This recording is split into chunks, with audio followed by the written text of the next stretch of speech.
Hi Gandhi class, welcome to your fourth and final Talk for Writing lesson for this week.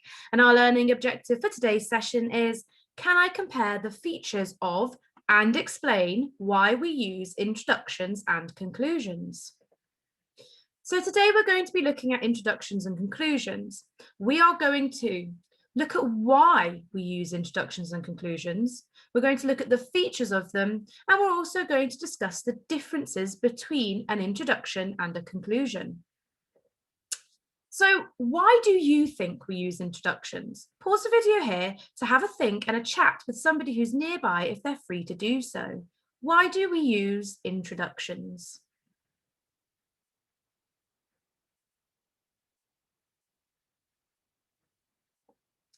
So the introduction has a few purposes. It introduces a topic of what you're writing about.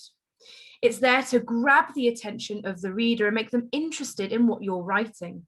And it's also to give the reader a clear and brief idea of what the writing will be all about. Okay, why do you think we use conclusions?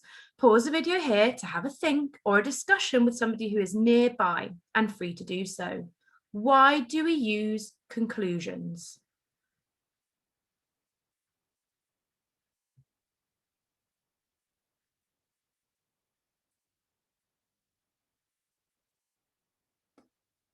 So a conclusion is used to end a piece of writing, and it summarizes what it was all about. It may repeat important points that are in the main body of the writing, and it should leave you with a lasting impression about the topic. So on this page, I have 3 introductions, and I want you to rank them from best to worst and explain why you think that. So let's have a look through.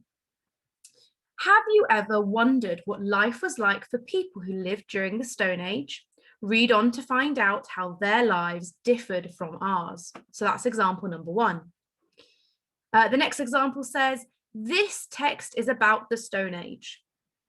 And the last example says, this piece of writing will be all about the Stone Age. The Stone Age was a really long period of time. Their way of life was so different to ours. The clothes they wore, where they lived, what they ate, etc., is nothing like what we do today. So on a piece of paper or your mini whiteboard, I want you to rank these from best to worst. So we've got the numbers next to each introduction example. So if you think number 2 is the best, you need to put number 2 first, and then underneath it, put the one you think is next best, and then underneath it, put the one that you think is worst. And while you do this, I want you to have a think about why you have put them in that position. So pause the video here to have a go at doing that now.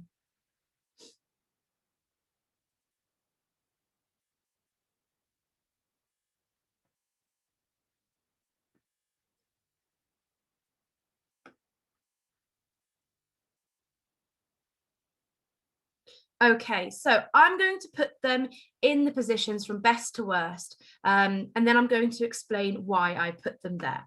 So number 3, example number 3 is the best.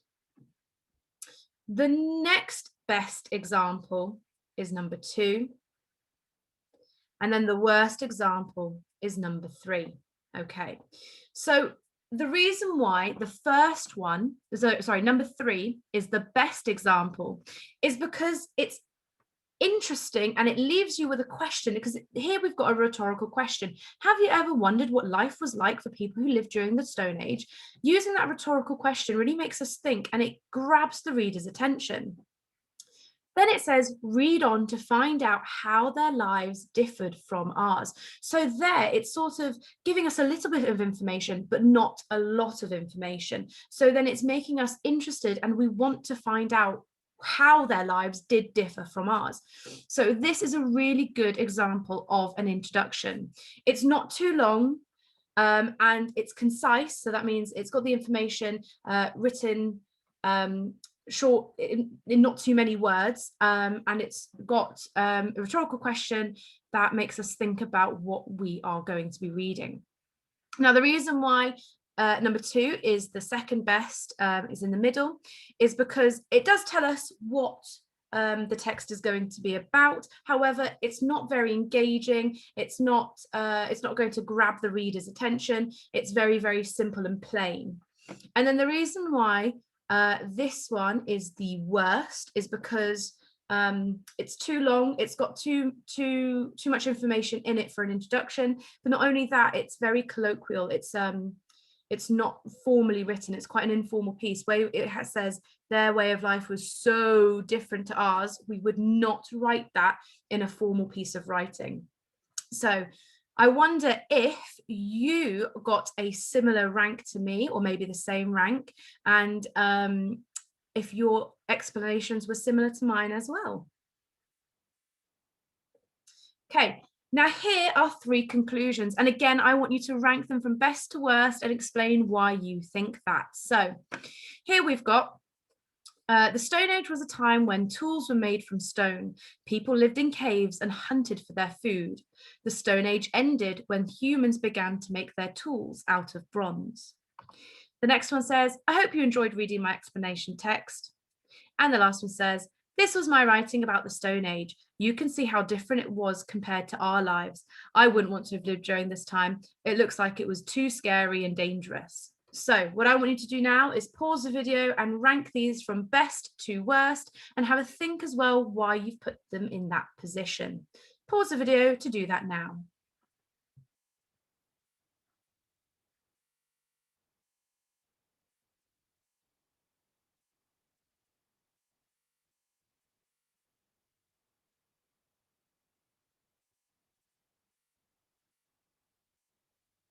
Okay, so I'm going to put them in the order from best to worst, and I'm going to explain it once I've done it, and then I hope that you can compare yours to mine as well. So the best one is number 2. The Stone Age was a time when tools were made from stone. People lived in caves and hunted for their food. The Stone Age ended when humans began to make their tools out of bronze. This is the best example. The next best is this one here. This was my writing about the Stone Age. You can see how different it was compared to our lives. I wouldn't want to have lived in during this time. It looks like it was too scary and dangerous. And then the last one is, I hope you enjoyed reading my explanation text. Now, the reason why this is the best example of a conclusion is because it's got the information, it's taken the information from the text to conclude and summarize what it was all about. And then it's also, it's very interesting to read as well. So the Stone Age was a time when tools were made from stone. People lived in caves and hunted for their food. The Stone Age ended when humans began to make their tools out of bronze. It's very informative as well. It's informing you and explaining how the Stone Age ended too. So it's taken the bits of information from the text and it's an informative conclusion. The reason why this one is second is because though it does draw on a conclusion from what was written in the text, so you can see how different it was compared to our lives. That is a comparison, and it's drawing information from the text. However, again, it's not written very formally, where it says it looks like it was too scary and dangerous. I wouldn't have wanted to live during this time. That's quite informal, and we would not use that in an explanation text. And then this one is the last one. It's the worst example because it's very, very short, very simple. It hasn't concluded anything from the text. It's just said, I hope you enjoyed reading my explanation text. So this is the worst example. Okay, so here we have an introduction and conclusion. What similarities and differences are there? I want you to make a note on your whiteboard and think about where it would be placed in a piece of writing as well. So here is our introduction. Have you ever wondered what life was like for people who lived during the Stone Age? Read on to find out how their lives differed from ours. And the conclusion, the Stone Age was a time when tools were made from stone, people lived in caves and hunted for their food. The Stone Age ended when humans began to make their tools out of bronze. So on your mini whiteboard, I want you to find the similarities and differences there are between an introduction and a conclusion. Pause the video now to have a go at doing this.